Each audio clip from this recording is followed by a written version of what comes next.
పేరు స్వాతి. నేను 9వ తరగతి చదువుతున్నాను. మా school name ZPGHS girls high school Narayankhed. నా పేరు నవ్యశ్రీ. నేను 8th క్లాస్ ఇంగ్లీష్ మీడియం చదువుతున్నాను. My name is V Keerthana. I'm studying 9th English medium. నా పేరు సహస్ర. నేను 8th క్లాస్ ఇంగ్లీష్ మీడియం చదువుతున్నాను. నా పేరు కే లెస్సీ. నేను 9వ తరగతి చదువుతున్నాను. నాకు ముందుగా కంప్యూటర్ అంటే ఏంటో తెలీదు, కానీ మా పెద్దవాళ్ళ దగ్గర కంప్యూటర్, అక్క వాళ్ళు బాబాయ్ వాళ్ళ దగ్గర చూసినాను.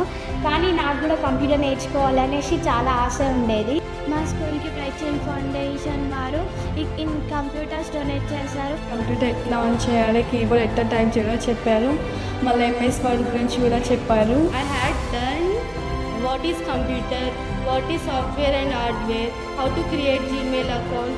ఇన్పుట్ పార్ట్స్ అంటే ఏంటి, అవుట్పుట్ పార్ట్స్ అంటే ఏంటి, సిపియు పార్ట్స్ అవన్నీ నేర్చుకున్నాము. ఎంఎస్ వర్డ్ అంటే ఏంటి, ఎక్సెల్ అంటే ఏంటి, అవన్నీ ఎక్కడ యూజ్ చేయాలో నేర్చుకున్నాము. నా గోల్కి రీచ్ అయ్యేటట్టు కంప్యూటర్ ఎలా యూజ్ అవుతుందో నాకు అన్నీ తెలుస్తున్నాయి. ఫస్ట్ మాకు ఇవేమన్నీ తెలీదు. ఈ కంప్యూటర్స్ రావడంతోనే, అన్న వాళ్ళు టీచ్ చేయడంతోనే మాకు ఇవన్నీ తెలిసాయి. Thank you bright child foundation. Thank you bright child foundation. Thank you, Bright Child Foundation. Thank you bright child foundation. Thank you bright child foundation.